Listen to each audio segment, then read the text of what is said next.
audio jungle.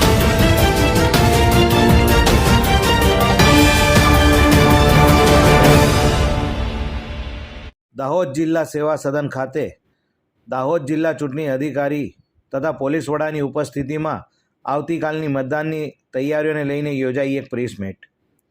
Dahod જિલ્લા ચૂંટણી અધિકારી યોગેશ નીરગુડેની અધ્યક્ષતામાં દાહોદ જિલ્લા સેવા સદનના સભાખંડમાં મતદાનની તૈયારીઓની માહિતી આપતા જણાવ્યું હતું કે આજે દાહોદ કોમર્સ કોલેજ ઉપરથી ઈવીએમ ડિસ્પેચિંગની કામગીરી વહેલી સવારથી શરૂ કરી દેવામાં આવી છે, જેમાં દાહોદ જિલ્લાના તમામ બૂથો ઉપર ચાંપતો પોલીસ બંદોબસ્તની સાથે સરકારી બસોમાં અને ઇલેક્શન કમિશન દ્વારા ખાનગી હાયર કરેલી ગાડીઓમાં ઈવીએમની રવાનગી કરવામાં આવી હતી.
હાલમાં જે લોકસભાની ચૂંટણી ચાલી રહી છે તેમાં દાહોદ સંસદીય મતક્ષેત્રમાં મુક્ત અને ન્યાયીપણે ચૂંટણી પ્રક્રિયા થઈ શકે તે માટે થઈ દાહોદ જિલ્લા ખાતે એસપી રેન્કના 2 ઓફિસરો, ડીવાયએસપી રેન્કના 5 ઓફિસરો, પીઆઈ રેન્કના 9 ઓફિસરો, પીએસઆઈ 51, 10 કંપની સીએપીએફ અને આશરે 2000 જેટલા અન્ય પોલીસ કર્મીઓ ગુજરાત રાજ્ય પોલીસના અને 2 થી 2500 જેટલા હોમગાર્ડ અને જીઆરડીના કર્મચારીઓ ફરજ બજાવશે.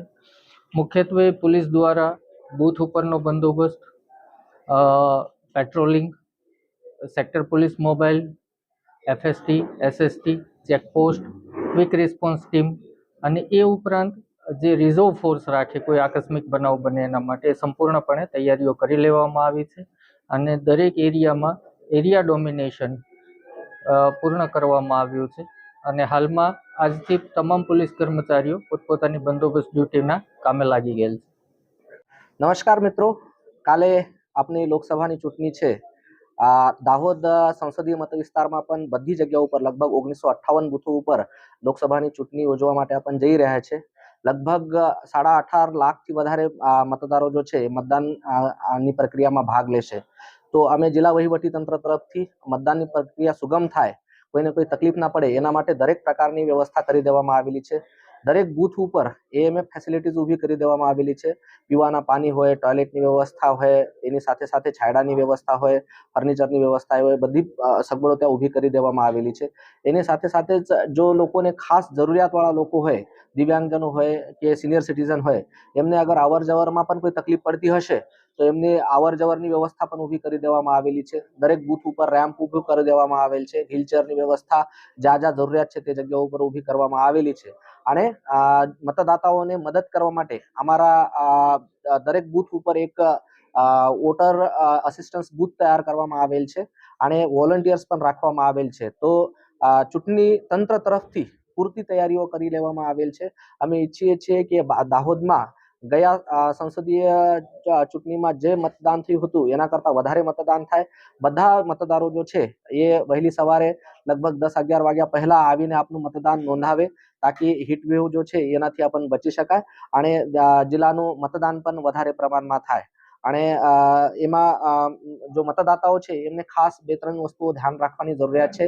એક તો આપનું મોબાઈલ જો છે એ મતદાન મથક ઉપર 100 મીટરની ત્રિજ્યામાં અલાઉડ નથી હોતો, તો એટલા માટે એ તકેદારી રાખીએ. ખાસ કરીને મોબાઈલ ઘરે રાખીને આવીએ. એની સાથે સાથે આપ લોકોને VIS મળી હોય કે ન મળી હોય તો તેમ છતાં આપણ ત્યાં આવી શકો છો. મતદાન સહાયતા કેન્દ્ર જો છે એના ઉપર આપ લોકોને બધી સુવિધાઓ ઉપલબ્ધ કરી દેવામાં આવશે. મતદાન કરવા માટે કોઈ પણ એક ફોટો ID વાળો ઓળખાણ કાર્ડ જરૂરી હોય છે. તો સાથે મતદાન ઇપિક કાર્ડ કે ચૂંટણી પંચ દ્વારા માન્ય રાખવામાં આવેલ અન્ય 12 પુરાવામાંથી કોઈ પણ એક આધાર પુરાવા સાથે લઈને આવો તો આપણને સહેલાઈથી મતદાન કરી શકાય. બાકી હીટવેવને બચવા માટે આરોગ્ય તંત્ર દ્વારા પણ પૂરતી તૈયારીઓ કરી લેવામાં આવેલી છે. અમે દરેક બૂથ ઉપર એક આશા વર્કરને રાખવાના છીએ. સાથે સાથે મેડિકલ કિટ પણ ત્યાં રાખવાના છીએ. દરેક સેક્ટર ઓફિસર જે છે એમની વેનમાં પણ એક પેરામેડિકલ સ્ટાફ રાખવાના છે. અને અમારા જો એમ્બ્યુલન્સીસ છે એ સ્ટ્રેટેજિક લોકેશન ઉપર ઊભી રાખવામાં આવેલી છે, જેના થકી કોઈ પણ પ્રકારની કોઈ ઇમરજન્સી આવશે તો એને આપણ સારી રીતે ટેકલ કરી શકીશું. બાકી પોલીસ તંત્ર તરફથી પણ ચોક્કસ અને એકદમ સખત બંદોબસ્ત ગોઠવી દેવામાં આવેલ છે. ગયા 15 દિવસથી આપણા અહીંયા એરિયા ડોમિનેશનની કામગીરી પણ સારા પ્રમાણમાં કરવામાં આવેલી છે. જુદા જુદા વિસ્તારોમાં આપણા સ્ટેટ પોલીસ અને CAPFના જો દળો છે એમના દ્વારા ફૂટ માર્ચિંગ, ફ્લેગ માર્ચ વગેરે કરીને એરિયા ડોમિનેશનની કામગીરી કરવામાં આવેલી છે. જેટલા પણ સંવેદનશીલ એરિયાઓ છે તે જગ્યાઓ ઉપર પૂરતા પ્રમાણમાં બંદોબસ્ત ગોઠવી દેવામાં આવેલ છે. કોઈને પણ કોઈ તકલીફ ના પડે, અગવડતા ન પડે એ તકેદારી રાખવામાં આવેલી છે. તો અમે ફરી એકવાર બધા મતદાતાઓને વિનંતી કરીએ છીએ કે કાલે આવો અને આપનું મતદાન કરીને આપના લોકશાહીને મજબૂત કરો.